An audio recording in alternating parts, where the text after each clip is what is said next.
NHL 23 HUT trailer has finally dropped, and it honestly looks pretty dang good if you ask me. First off, instant rewards in Rivals. Obviously a W. Anytime you can get more rewards for playing the game, it's automatically a W. These are win-based. You get them faster if you win games in a row, but you're not forced to win games in a row. You can just win them at your own pace. Unlike regular Rivals rewards, you will get them instantly when you complete the challenge instead of having to wait till the end of the week. Looks like tier 1 is 2 packs and some coins, and I'm assuming every tier is going to have a couple packs and a couple coins, so you're getting the guaranteed reward of coins and then the chance of pulling something from the pack, which is always fun. This is probably the biggest W and L all at the same time. There's 10 different Rivals game modes throughout the year, which is amazing because it switches up the Rivals feel, but at the same time, if you want to just play 5 versus 5, and HUT Champs isn't open, or you don't want to play HUT Champs because it's too sweaty, you cannot play 5v5. I mean, it is there sometimes. 5v5 Classic is an option, but the other 9 are all different in some way. Looking at all of them, 3v3, it looks like just normal 3v3. A sim, I have no idea what that means. It might be more realistic gameplay feel because there's also arcade next to it, so more of an arcadey gameplay feel. And you got Burst, Arcade, and Burst 3v3, and then Burst, which is 2-minute periods opposed to the normal 4. International is just international ice, so international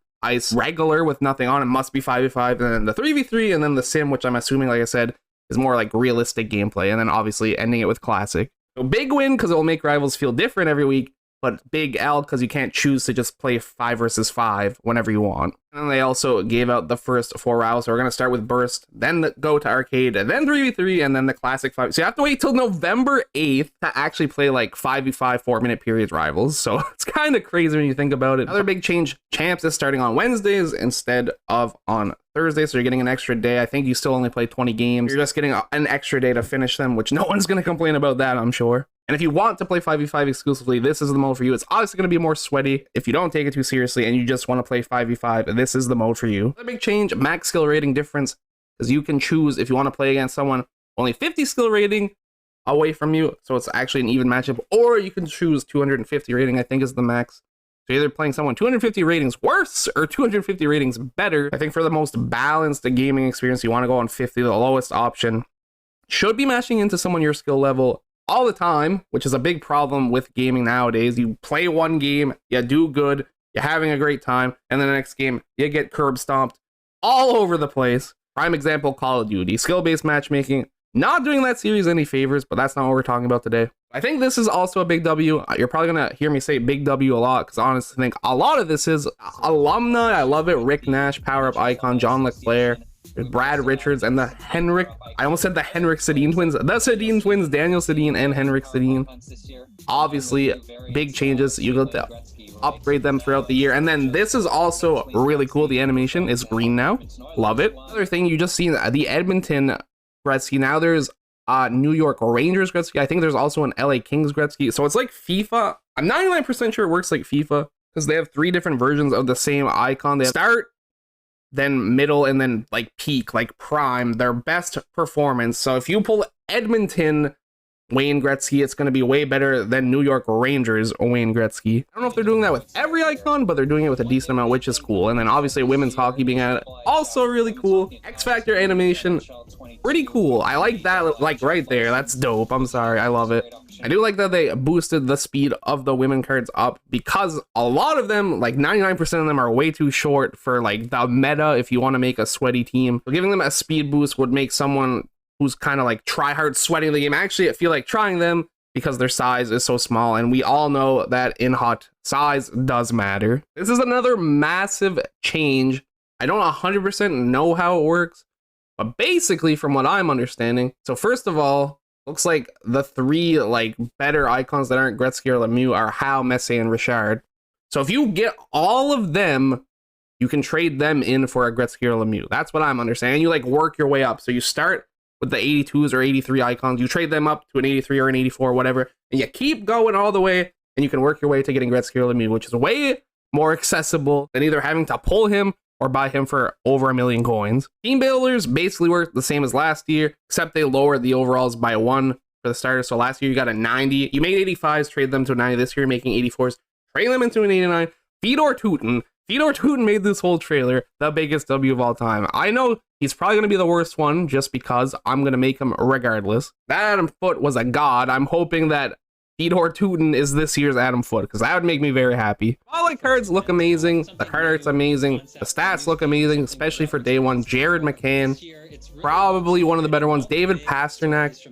Zach Whitecloud also kind of look, they all look nasty. I mean, they're all going to be the best cards in the game. This being the most important part, it does say, I'm seeing right away, open 8 daily reward packs. So you're not going to be able to sweat out and get an 88 power-up master item for free at day one, but you can get one for free after the 8 days, assuming it is a choice pack and you get to choose whichever 88 spotlight you want, which is great because they only did this once last year. They should do it for every event. I know they're not going to. I know they're just teasing us with a good time to start.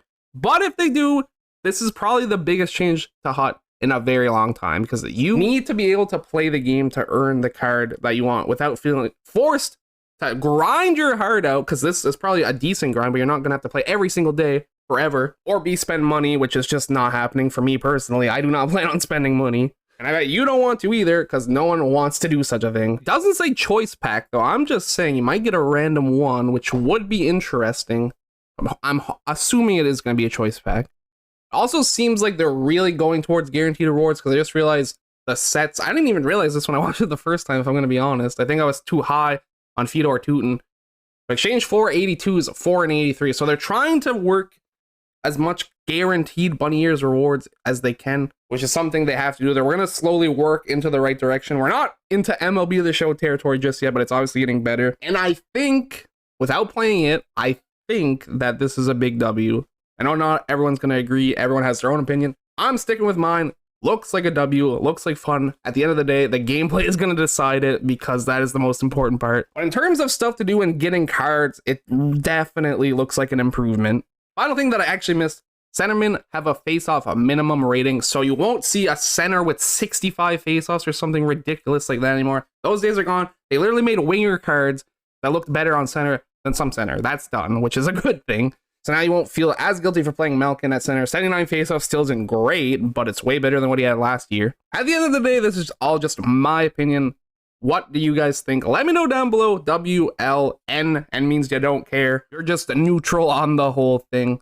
I'm excited. We're almost there, and it's going to be a lot of fun. I hope you guys are ready. Thank you, everybody, so much for watching. I hope you enjoyed. I will catch you in the next one. Peace out. Since recording this, EA has just released the objectives required to get your free 88 overall spotlight card. You also get a decent amount of coins with it. 8,000 coins for doing all the objectives, and an 88. Not a bad prize for putting time into the game. A lot of this stuff you'll just complete by playing the game, but if you do want to grind, sweat it out, you can also do that. So score 250 goals, win 50 games, score 112 goals, get 16 shutouts, take 220 shots, complete 109 games, so that's the long one, 109 games. I'm sadly probably going to do it in the 8-day span. I'm not even going to lie. It's going to happen. I'm going to be sweating it out. I have to. 440 hits, and then the 8 daily packs. Like I said, if you plan on getting the card, you can do it at your own pace. But if you want to grind for it, 109 games is realistically the thing that's going to take the longest, or the 8 days if you're really sweating it out.